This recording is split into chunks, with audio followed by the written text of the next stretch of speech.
Gloria a Dios. Capítulo 8 del libro de Juan.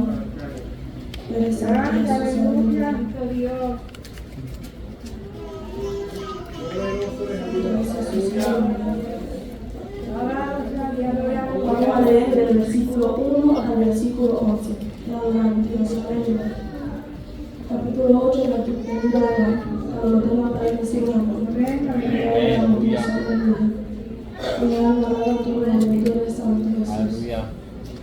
Gloria a Dios. Amén.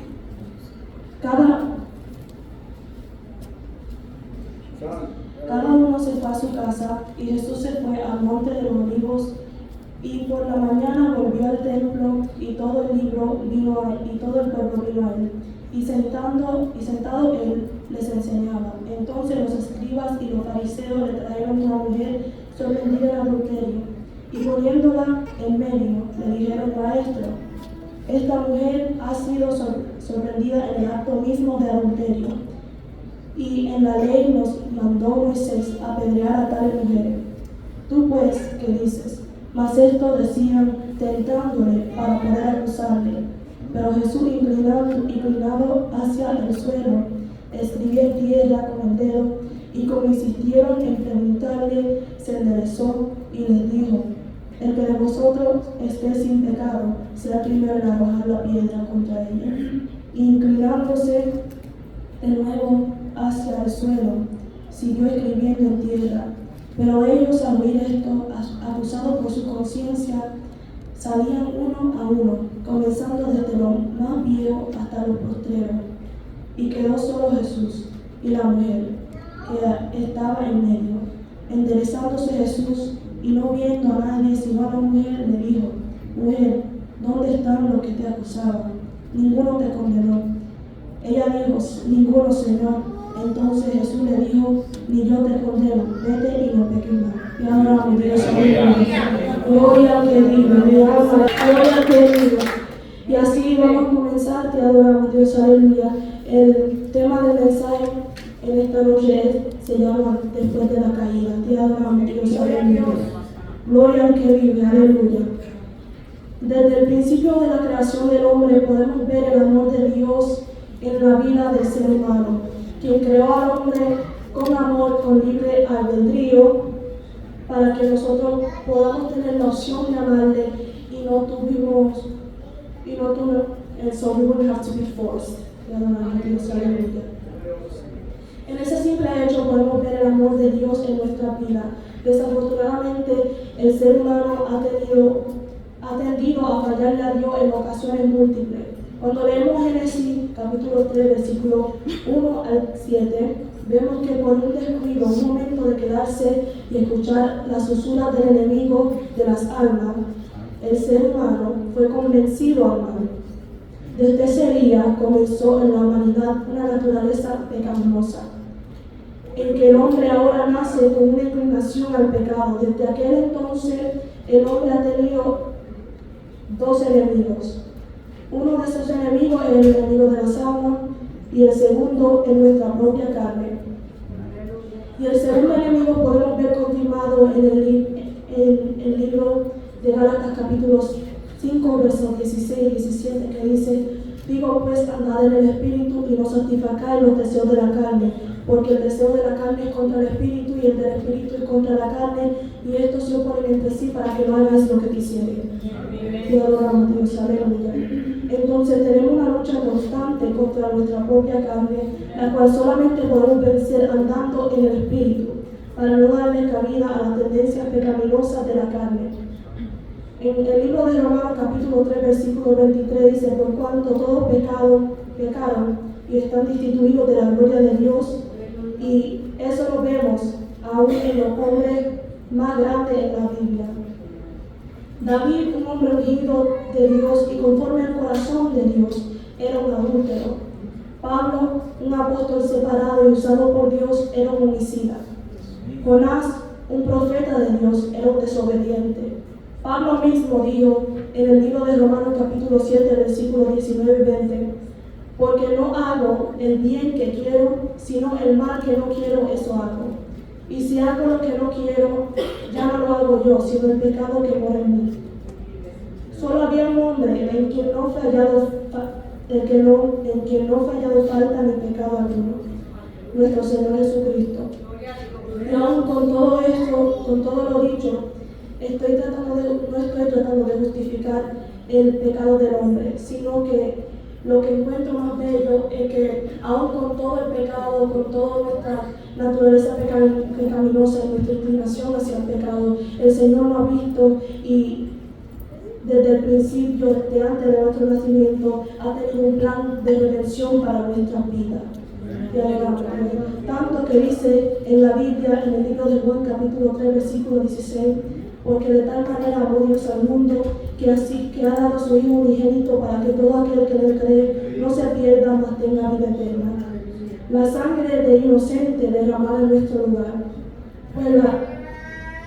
Pues la Biblia nos enseña que la paga de nuestro pecado es muerte, pero había uno dispuesto a tomar nuestras cargas, nuestra rebelión, nuestro pecado y nuestras enfermedades, y pagar el precio y tomar el lugar que nosotros no merecemos. Pues en el momento donde vemos el pecado entrar al mundo, hay una separación entre el hombre y Dios. El pecado nos separa porque donde hay luz no puede morar tiniebla. Donde hay luz no puede morar tiniebla, porque la luz alumbra, entonces no hay espacio para la tiniebla. Y adoramos Dios. Y así también podemos ver otro ejemplo del aceite y el agua. El aceite y el agua no se mezclan, lo malo y lo bueno no se mezclan.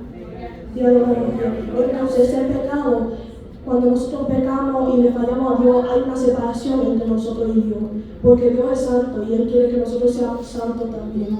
Y adoramos Dios, aleluya. Gloria al que vive.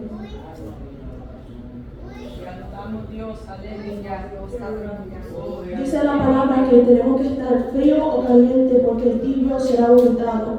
Tenemos que volver a avivar el fuego del don de Dios que está en nosotros. Cristo viene a buscar en la iglesia sin mancha y sin arruga. Y aunque la restauración después de la caída sienta difícil, tenemos que buscar estar firme en el Señor, para que cuando el viento sople no volvamos a resbalar, no volvamos a pecar, no volvamos a tropezar y caer en lo mismo. Por un hombre entró el pecado, es cierto, pero por un hombre igualmente la redención. Por un hombre entró la maldición, pero por un hombre hoy soy salva. Para que todo aquel que le crea pueda ser salvo, dice la Biblia. La redención no es solo para el rico, no es solo para una sola raza. La redención es para todo aquel que le crea. Porque Dios escogió de lo vil y menospreciado del mundo para avergonzar a los sabios. Después de la caída, puede volver a haber una posibilidad de acercamiento hacia Dios. Dice la Biblia en Hebreos capítulo 4, versículo 16, acerquémonos pues confiadamente al trono de la gracia para alcanzar misericordia y hallar gracia para el oportuno socorro. Sí, después de la caída podemos volver a acercarnos a Dios. Hay algo que el Señor no desprecia, y lo dice en el libro de Salmos, que es un corazón contrito y humillado. Y el Señor sabe que nosotros no somos perfectos y que en este caminar nosotros muchas veces le fallamos, muchas veces tropezamos, muchas veces no caminamos como Él nos pide, pero por eso fue derramada su sangre en la cruz del Calvario por nuestra vida, porque Él sabía que no podíamos hacerlo sin Él. Y alguna de las faltas que muchas veces cometemos los cristianos es que caminamos y pensamos que con nuestra fuerza que podemos continuar, que es con nuestra fuerza que vamos a seguir orando, que vamos a seguir buscando de Dios. Y después cuando tropezamos por un descuido, quizá que para nosotros era pequeño, después pensamos, pero ¿qué lo hice mal? Fue que tú dependiste de tu propia fuerza y no de la de Dios. Cuando dice la palabra, diga el débil fuerte soy, porque Jehová nos fortalece, no porque dependemos de nuestra propia fuerza, sino que dependemos de la fuerza que nos da Jehová. Te adoramos, Dios, aleluya. Dice la Biblia que seguiremos en pecado porque la gracia abunde. De ninguna manera, porque lo que hemos muerto al pecado, ¿cómo podemos seguir viviendo en él? Tenemos que, después de dar fruto digno de arrepentimiento, no podemos Tenemos que después del pecado, después de caer, después de la caída, tenemos que reconciliarnos con Dios y dar frutos dignos de arrepentimiento. No es suficiente decir, okay, I ask God for forgiveness and that's it, I'm just going to continue walking. And when I feel like it, I'll pray, and when I don't feel like it, I won't pray, and that's it. Eso no es una relación con Dios. Eso es buscar a Dios por su beneficio. Y no estamos aquí para buscar a Dios por su beneficio. Yo estoy aquí por más de lo que Él me puede dar. Yo estoy aquí porque Él me ama. Dice la palabra, lo amo porque Él me amó primero a mí. Y adoramos Dios, aleluya. Y cuando vemos también que una hermana de nosotros caiga, como cayó esta mujer en adulterio, no podemos señalarlo como lo hicieron todos estos fariseos, buscando una forma de acusarla, porque en este tiempo it was something normal for them to get stoned. Pero Cristo dijo, el que de vosotros esté sin pecado sea la primera en arrojar la piedra. And I know that none of us are without sin, because that's what the Bible says itself. Entonces, cuando vemos a un hermano caer, tenemos que extenderle la mano, orar por él, tenemos que acercarnos a él. La hermana Lilibet estaba leyendo un capítulo temprano que se trataba del amor, y que el gran mandamiento que Dios ha dado, uno de los grandes mandamientos es el amor el uno hacia el otro. Y el amor no es que si tú caíste, yo te señale, yo te diga tú caíste, no te acerques a mí, yo no puedo andar contigo porque tú pecaste. No, se trata de que orar por ti para que Dios te levante, para que Dios te restaure, para que Dios renueve un corazón limpio en ti.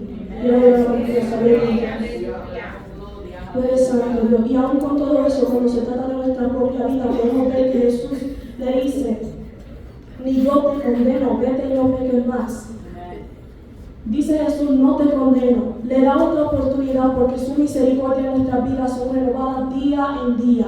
No para que ella vuelva a pecar, sino que Él dijo, vete y no peques más. ¿Cómo vas a hacer eso si no estás andando en el Espíritu? Tenemos que andar en el Espíritu, tenemos que buscar siempre estar cerca de la presencia de Dios, porque después de la caída puede haber otra caída, y otra caída, y otra caída, porque no somos perfectos, somos seres humanos inclinados hacia el pecado. Van a haber muchas caídas en el camino, van a haber muchos tropiezos, muchas heridas, muchas cosas que pasan en nuestras vidas, pero no es ocasión de nosotros rendirnos, sino depender de la fuerza que nos da Jehová. Y después de la caída tiene que haber un arrepentimiento, una reconciliación y después un levantamiento, porque Dios dice la palabra que si 7 veces cae el justo, 7 veces se vuelve a levantar. Hasta que mi parte, que el Señor le continúe.